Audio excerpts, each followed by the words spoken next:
Hi guys, this is Amy Coe from Snark Heart, back with another short tutorial today to show you how to make these darling little flower pots and plants for your bookshelf projects. So let's dive into it. I'll tell you a little bit about the tools that I'm using in the process and about these amazing files that you could get for free if you are on my email list. That email goes out on Tuesday, I believe that's the 14th.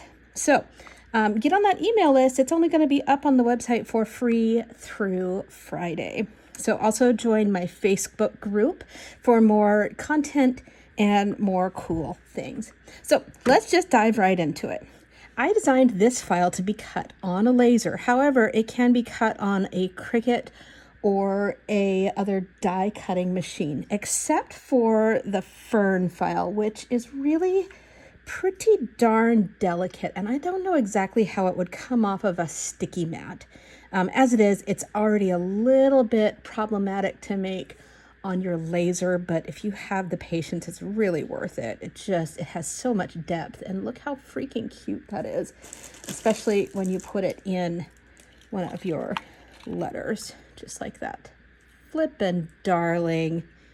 You and your clients deserve these. I mean, honestly, I could sit here and make them for hours. I'm embarrassed to tell you how many of these little tiny plants I now have inhabiting my dining room table. So this is just the tiniest portion of them. Anyway, so let's take a look at the pieces. We start off with the flower pots and rims. These all come with 2 rims in case you're finding that it's not quite thick enough. Of the sizes I've included, the smallest is my favorite. It makes really itty bitty pots, but they're just the perfect size for the plants and they fit nicely in the bookshelves. I'm going to demonstrate the largest pot for you today, simply because it's easiest to handle, especially on camera, and then you'll kind of get the gist of what's going on. And then, of course, all of the little paper files for the flowers, the plants. I make these out of 65-pound colored paper from the scrapbook store. I wouldn't go too much heavier because it gets to be too brittle and too stiff when folding up your plants. The flower pots, I actually have a little bit thicker cardstock, but that's just what I had on hand. It works okay because they're not super duper intricate. So let's get started with the flower pots. First and foremost, obviously it's flat. I cut this on my 100-watt laser. I believe my speed was 40 and my power was 10 or 15. I had to slow mine down because my laser gets this terrible jiggle when I try to score really fast. So this is one of those times when a Glowforge really is the industry leader. That thing does an amazing job scoring and cutting delicate things a little bit slower. So yay, Glowforge users, yay! So this file also has a little score line on it. So this little flap is going to fold right in. We'll show you right now. And that's going to be where we're glue to hold our flower pot together. So I'm just taking a round object. This is a paintbrush that was on my desk that is filthy, as you can see. And I'm going to take and curl the paper around my paintbrush so you can see that it kind of just gives the paper a little bit of memory to be rounded. And as usual, I'm using my most favorite Aleene's tacky glue with this Now Always Ready cap. So it is always, like they say, ready. It keeps your nice sticky tacky glue right ready to go anytime. Now, when I was at the dollar store the other day, I saw these darling little clothespins. I was like, what the heck am I going to do with those? And I said, I don't know.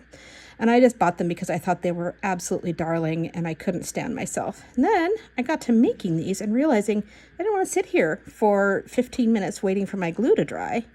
So I just use these tiny little clothespins from the dollar store. Doesn't matter if you get a little glue on the back. It's going to be at the back of your thing anyways. And ta-da! We're just going to let this guy sit there for a few minutes while that cures. Clean up my glue a tiny bit here. And you can see our flower pot is already coming into shape. Look how freaking cute that is. This is, I think this is about an inch tall, maybe a little less. And the smaller ones obviously are, well, smaller. So you can see the smallest and the largest next to each other here. Sorry if that's out of screen a little bit there. Okay, so we're gonna let this guy dry for a few minutes.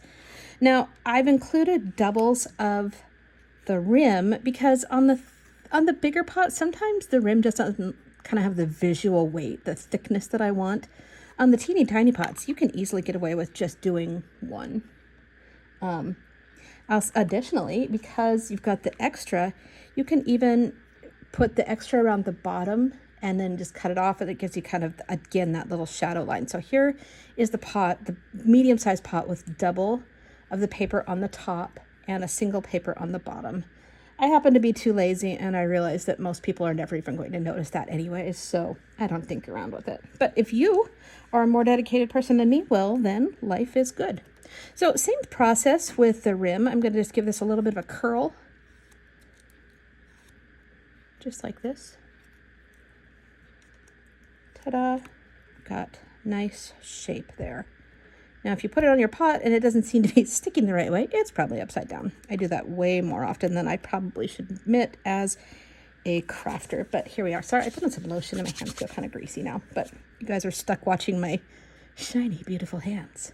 All right, this is probably cured enough at this point, and if not, well, it'll pop open and we'll know real quick.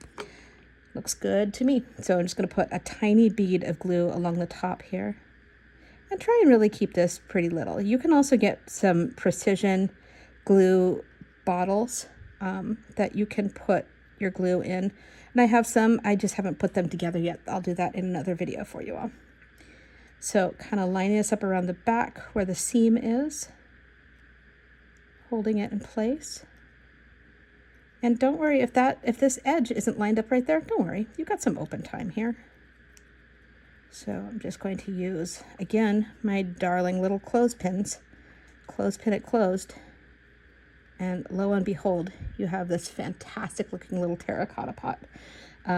This is just literally a terracotta color of scrapbook paper from Basil Basics, but pretty much anything will work. You can even use just regular cardboard and paint it with like I have a cinnamon colored paint around here somewhere. Of course, it's not handy right now because I'm looking for it. So we'll let this guy dry for a little bit. And then we're going to go on to the next part. We're going to go ahead and wrap up some of these little plants. So there's a little arrow right here showing you the direction you want to wrap your plants up. And then I have this handy dandy tool. It's for quilling. It's got this pokey end, which I'll show you some uses with in a bit.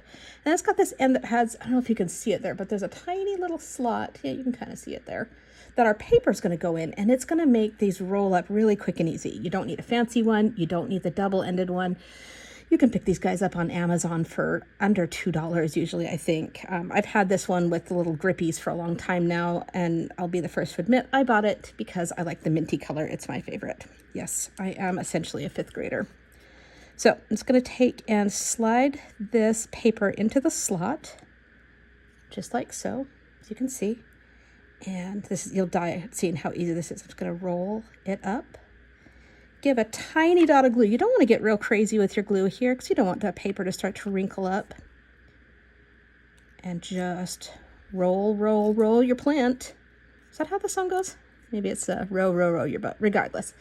I'm going to roll, roll, roll my plant. As you can see, it's already starting to look planty. And ta-da, another tiny dot of glue. Remember, don't get too crazy. You don't want your paper to wrinkle up. And then one of my handy dandy clamps from the dollar store that I showed you in one of my past videos. Clamp that, pop it off, and you have a plant started. Now, this looks good, but you want to give him just a little bit of personality, or plantinality, I guess, maybe. I use the pokey end of my thing, but you can use your fingers.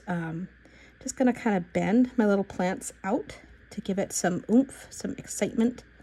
I mean, as exciting as plants get, fake plants no less. And then just bend these. You can kind of roll them around your finger a little bit.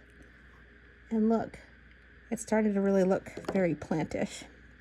Now, if I want to give this plant a little more depth, I can take a paintbrush. Again, my simple, cheap little paintbrushes.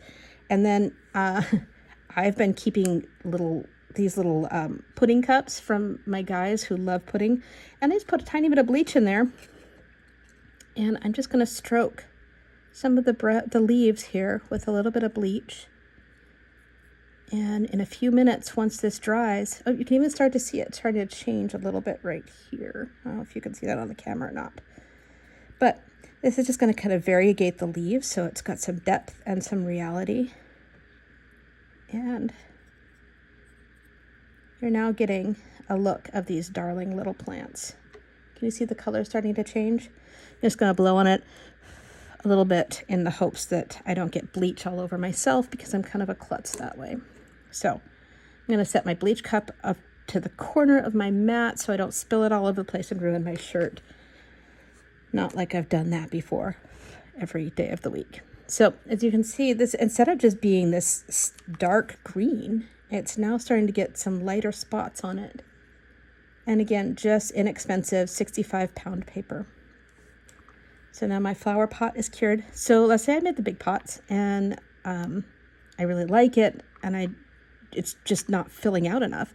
All you have to do is make a couple of the little plants and put 2 of them in the pot at the same time. This one's already glued in, but just put it right in your pot. You can put 2 of them in there at the same time. Now, I don't put bottoms on these simply because I put my plants in like so and hold it, and then I use a little bit of hot glue. I usually kind of jam this more full of plants, but I use a little bit of hot glue and just drizzle it right down in there and then set it down on my silicone mat like so. And as that hot glue dries, it gives me a nice flat base and you're not going to see the glue. So there it is.